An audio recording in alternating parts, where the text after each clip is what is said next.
Hey, what's up everybody? This is Osterberg501 and today I want to go over another theory crafting build for Tiny Tina's Wonderlands. And like with my other builds, this is going to be more targeted as a leveling build, and I'm going to be putting in the points like I was leveling up. So if you want to use this as your leveling build, I'll have the link in the description to this specific build, and I'll have a link to the build calculator website as well. And this is going to be a crit focus build with Spore Warden as the main class and Stabbomancer as the secondary class. And I do think this build has a bit of a potential to be more of a hit or miss build, depending on how strong all of these passives end up being, and depending on how lucky you are to get specific weapons that synergize with this. And we will be choosing Spore Warden as our main class, so we won't have a Stabbomancer until level 25. And the class feat for the Spore Warden is a Mushroom Companion. The Fate Maker is accompanied by a Mushroom Companion that targets nearby enemies and deals poison damage. Pinging an enemy will cause your Mushroom Companion to lunge towards them. Any increases to the Fate Maker's damage also applies to their companions. In this build, the Mushroom Companion isn't going to be that big of a focus, but we do have a few things that synergize with this. And then for our action skill, we're going to be using Barrage. The Fate Maker summons an ethereal bow, firing 7 arrows that deal ability damage on impact. Arrows ricochet twice between nearby enemies. Barrage has multiple charges.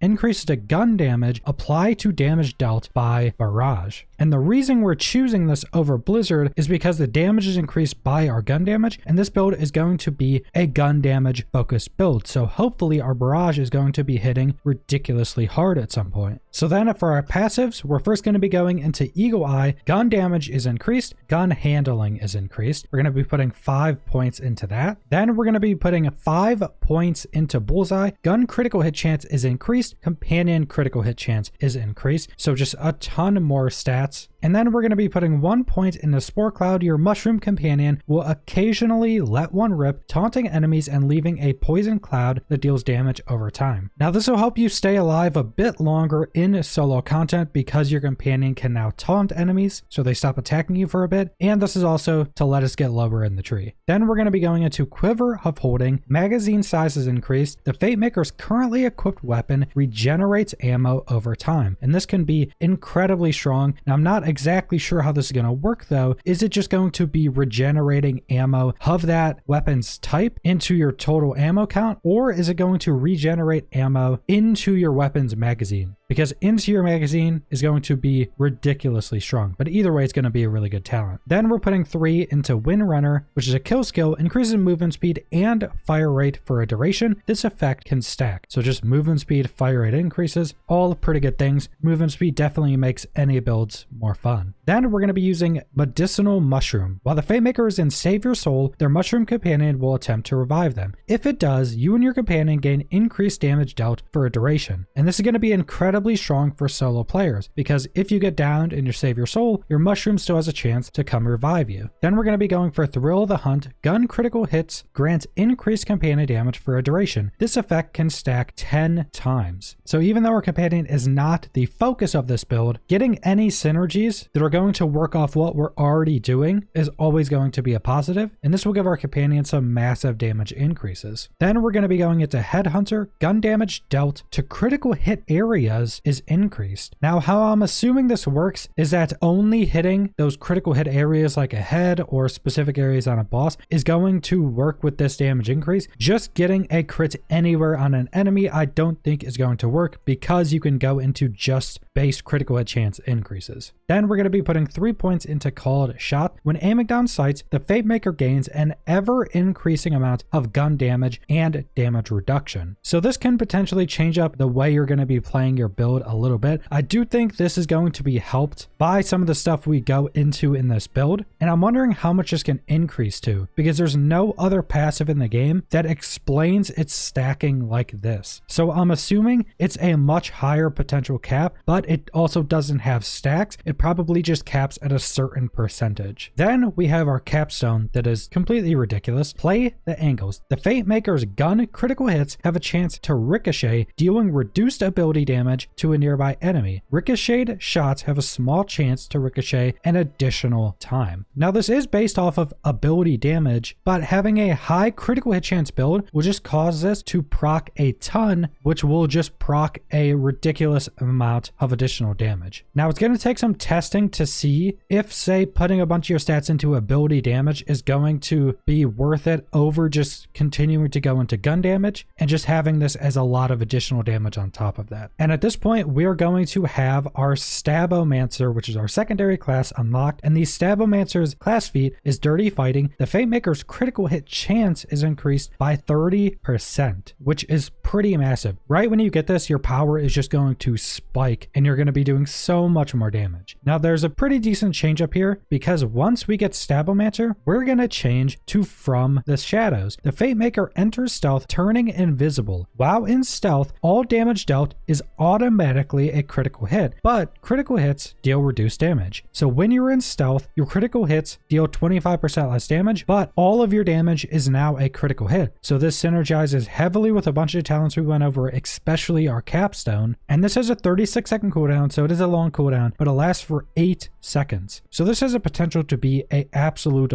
boss destroyer. Then we're going to be putting 5 points into Arsenal. This increases our melee damage, spell damage, and gun damage. And this is at 15% at max ranks. We're pretty much just doing this for gun damage, but we're probably still going to be using some spells. Then another change up is we're going to go back to our Spore Warden skill tree. And now, since we want to reduce the cooldown from the shadows as much as possible, we're going to go and put 5 into Bounty of the Hunt. Action skill cooldown rate is increased for a brief duration as a kill skill. So now we can heavily reduce our action skill and just be in stealth with guaranteed crits a lot more. Then we're going to be putting 3 points into Exploit Their Weakness. Whenever the Fate Maker applies a status effect to an enemy, the affected enemy takes plus 2% increased damage per level from all sources for its duration. This effect can stack per unique status effect. Now the reason we're going into this is because we really don't have a lot of other possible passive options. They're going to heavily synergize with our build, but just using any status effect on your spell or on your weapons can stack this up and give us increased damage. Then to synergize with this, we're going to put our last point in Potent Poisons, 4% increased status effect damage and 8% increased status effect duration. So just a little bit of synergy with Exploit Their Weakness. And like I mentioned at the start of this video, I think this build has a little bit more of a potential to be a hit or miss build, depending on what weapons you get and depending on how strong some of these passives are. But I do think as a leveling build, this build is going to give you a ridiculous amount of gun damage and it's going to play in a more similar way to what you would expect from a Borderlands game.